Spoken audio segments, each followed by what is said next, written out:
తెలంగాణ రాష్ట్ర ప్రజలందరికీ నా యొక్క హృదయపూర్వక ధన్యవాదాలు తెలియజేస్తా ఉన్నాం. ఈరోజు తెలంగాణ రాష్ట్ర ప్రభుత్వం రైతులకు రుణమాఫీ ఇచ్చడం, వాళ్ళ దుఃఖాన్ని తూడ్చమని చెప్తా ఉన్నారు. కొంతమందికి మాత్రమే ఈరోజు సంతోషాన్ని ఇవ్వచ్చు, కానీ చాలామంది రైతులకు అన్యాయం జరుగుతూ ఉంది. ఎందుకోసం అంటే ఈరోజు ఒక ఎకరాకు ₹1,00,000 40,000 మాత్రమే ఇస్తూ ఉన్నారు. ₹1,00,000 రుణమాఫీ ఇచ్చి పేపర్లలో 2 లక్షల రుణమాఫీ ఇచ్చామని చెప్పుకుంటా ఉన్నారు. 2 లక్షల రుణమాఫీ మినిమం 6 ఎకరాల నుంచి 10 ఎకరాల వరకు ఉన్నటువంటి వ్యక్తులకే 2 లక్షల రుణమాఫీ జరుగుతుంది. బక్క పలుచనైనటువంటి ఎకరం 2 ఎకరాలు 3 ఎకరాలు 4 ఎకరాలు ఉన్నటువంటి రైతులకు 2 లక్షల రుణమాఫీ కాదు.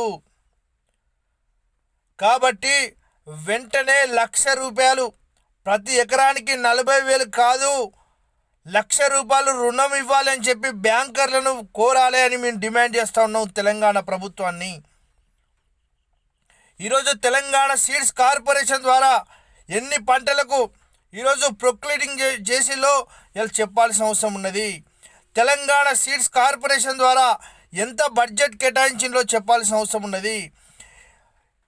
గతంలో ఉన్నట్టు ఓన్లీ వరి కేసీఆర్ వస్తే సన్నవడ్లు, రేవంత్ రెడ్డి వస్తే దొడ్డు వడ్లు వేయడం కాదు. ఈరోజు మిగతా పంటలు ఎందుకు ఆ పంటలు రైతులకు తెలంగాణ సీడ్స్ కార్పొరేషన్ ద్వారా ఇస్తలేరు? ఈరోజు పెసర్లు కానీ, బబ్బెర్లు కానీ, మినుములు కానీ ఎందుకు ఈరోజు తెలంగాణ రాష్ట్ర ప్రజలకు రైతులకు అందిస్తలేరు? పల్లికాయ లాంటి విత్తనాలను ఎందుకు అందిస్తలేరు అని చెప్పి అడుగుతూ ఉన్నాం. ఈరోజు కొంతమంది వరి పంట మాత్రం వేసుకుంటారు, కొంతమంది వరి పంట వేయకుండా ఓన్లీ మక్క, పత్తి తప్ప వేరే ఏ ఒక్క రైతు కూడా వేయడం లేదు. ఈరోజు వారికి పల్లికాయనో, బబ్బెర్నో, మినుములో ఎందుకు ఈరోజు తెలంగాణ సీడ్స్ కార్పొరేషన్ ద్వారా ఇస్తలేరు అని చెప్పి అడుగుతా ఉన్నాం. ఈరోజు MSP rate Telangana seeds corporation ద్వారా ఎంఎస్పి రేటు ఎందుకు కేటాయించలేకపోతా ఉన్నారు? నేషనల్ సీడ్స్ కార్పొరేషన్ ద్వారా ఎందుకు విత్తనాలు అందించి ఆ ఎంఎస్పి రేటు ముందుగానే ఆ ధర కేటాయించలేరని చెప్పి ఈరోజు అడుగుతా ఉన్నాం. ఈరోజు మీరు సంబరపడతా ఉన్నారు కాంగ్రెస్ పార్టీ మొత్తం. ఈరోజు రైతులకు రుణమాఫీ ఇచ్చడం, ₹2,00,000 ఇచ్చడం, వాళ్ళ దుఃఖాన్ని దూడ్చడం అని చెప్తా ఉన్నారు. ఈరోజు కొంతమందికే ఈరోజు మరి దుఃఖాన్ని చూడబోతూ ఉన్నారు. ఇంకా కొంతమంది ఈరోజు ఉరి వేసుకొని చచ్చిపోయేటువంటి రోజులు దగ్గరికి వస్తూ ఉన్నాయి. ఈరోజు మీరు గమనించుకోవాల్సిన అవసరం ఉన్నది. ఈరోజు తెలంగాణ రాష్ట్రంలో ఈ యొక్క రైతులకు జరుగుతున్నటువంటి అన్యాయం అంతా ఇంత కాదు. దయచేసి మీరు ఆలోచించుకోవాల్సిన అవసరం ఉన్నది. మీరు రైతులను కాపాడుకోవాల్సిన అవసరం ఉన్నది.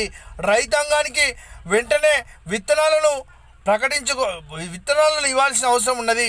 ఈరోజు కాలంతో పాటు మీ ప్రభుత్వంతో పాటు కాలం కూడా మీకు సహకరిస్తూ ఉంది.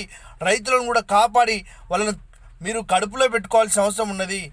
ఈరోజు రైతులకు వెంటనే ₹1,00,000 రుణం ఇవ్వాలని చెప్పి బ్యాంకర్లకు మీరు చెప్పాల్సిన అవసరం ఉన్నది. బ్యాంకర్లకు ఈరోజు ₹40,000 మాత్రమే ఇస్తూ ఉన్నారు.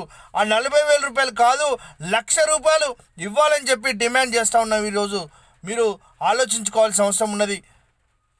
మీరు దయచేసి బ్యాంకర్లకు వెంటనే ₹1,00,000 ఇవ్వాలని చెప్పి డిమాండ్ చేస్తూ ఉన్నా.